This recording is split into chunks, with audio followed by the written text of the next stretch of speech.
तू जिसको मिल जाए वो हो जाए मालामाल, एक तू ही धनवान है गोरी, बाकी सब कंगाल।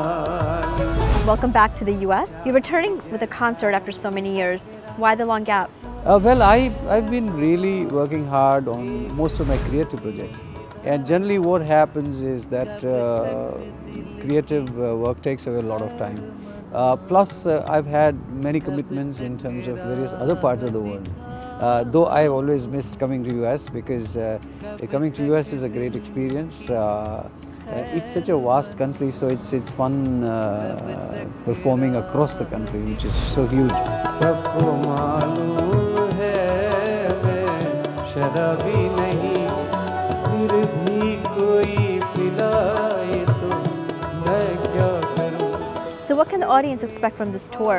And what's different this time around? This time around, I have what I've tried to do is obviously there are certain numbers which are attached to my name, and there are certain numbers which audience would always demand. So obviously I would be singing those songs. For example, Chitti Aayi Hai. I cannot get off the stage without singing Chitti Aayi Hai. Chitti aayi hai, chitti aayi hai, chitti aayi hai, watan se chitti aayi hai. Why do you think this song is still as popular today as it was when you first sang it? Well, you have a very good question there. In fact, I'm asking the same question, to be very honest. In the sense that what's so special about this song? That it's been around, Naam, the film was released in 1986 and it's in August. And it's 27 years now since Naam, the film was released, the song was released. And even today, it has the same effect, it has the same impact on people, on the audiences, as what it was 27 years back.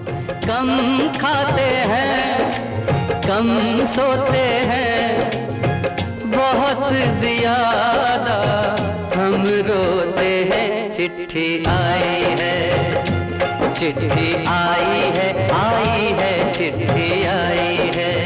Anything which touches your heart, anything which has content which is intense and which is real will always stay, which will always linger on your mind. Chitti Aayi Hai, as you know, is a universal sentiment. It just does not apply to one caste or creed or one country. It applies to people across, human beings across the globe.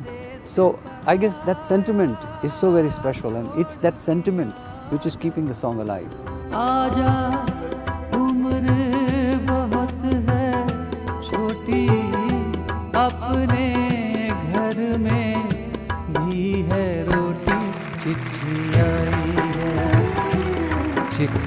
आई है, चिट्ठी आई है। Do you think ghazals are still as popular today as they were back in the 80s and the 90s? Very much. In fact, the biggest example is the response to this tour which I'm doing to US. Ghazals are popular.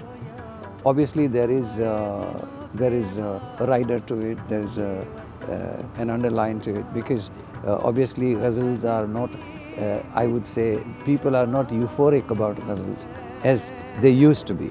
There was a time when there was an euphoria for ghazal singing, which may be lacking today.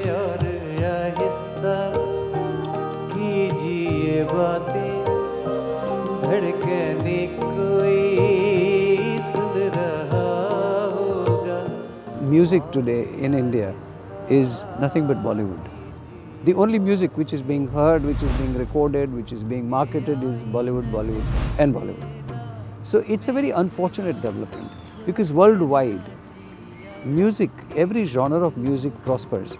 If you come to US, you realize that there are so many radio stations playing jazz, hip hop, rock, pop. So there is space for every genre, there is space for every kind of music. Unfortunately, in India, they have shut all the spaces. And what has happened is that today, the only music which you are listening to is Bollywood. The only option you have is Bollywood. So if we get out of this rut, then maybe not only ghazal, but there are so many other beautiful genres of music would prosper in India. सिर्फ एक बार नजरों से नजरें मिले और कसम टूट जाए तो मैं क्या करूं, और कसम टूट जाए तो मैं क्या करूं. So what are some of your famous poets and why? Well, I have many favorites. I love Mir. I recorded Mir Taqi Mir. I love Daag Dahlvi. I have recorded Daag. Obviously, who doesn't love Mirza Ghalib? I'm recording Ghalib next year, somewhere in March, April. And apart from that, from the contemporary era, I loved the work of Ahmed Faraz Sahab, who passed away recently.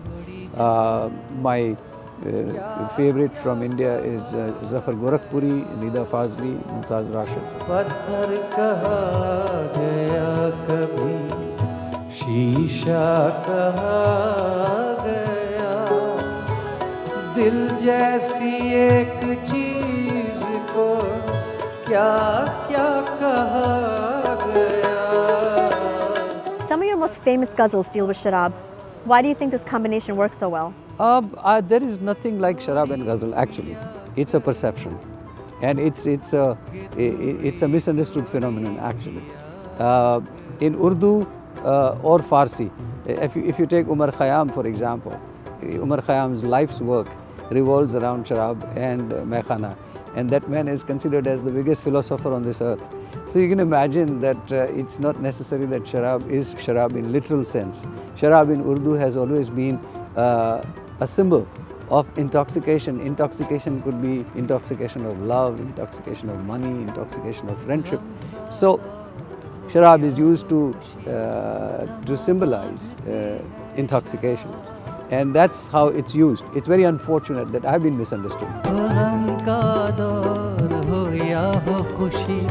समा बांधती है शराब, गम का दौर हो या हो खुशी, समा बांधती है शराब. एक मशवरा है जनाब के, थोड़ी थोड़ी पिया करे. So you just released a new album, Sentimental. What's different with this album as compared to the ones you did previously? Well, Sentimental has some ghazals and some nazms, and it's an album which, in terms of sound, in terms of its approach, is very contemporary. But in terms of content, it's very, very traditional, and it's got some brilliant poetry. To mention one is a poem, a nazm actually, by a very renowned poet Tahir Faraz, who has written a nazm which is titled Mai, and it's an expression for mother, for Ma. So that particular nazm is really outstanding. सब दुख सुख में ढल जाए, तेरी बाहें जो मिल जाए मुझे खुदाई.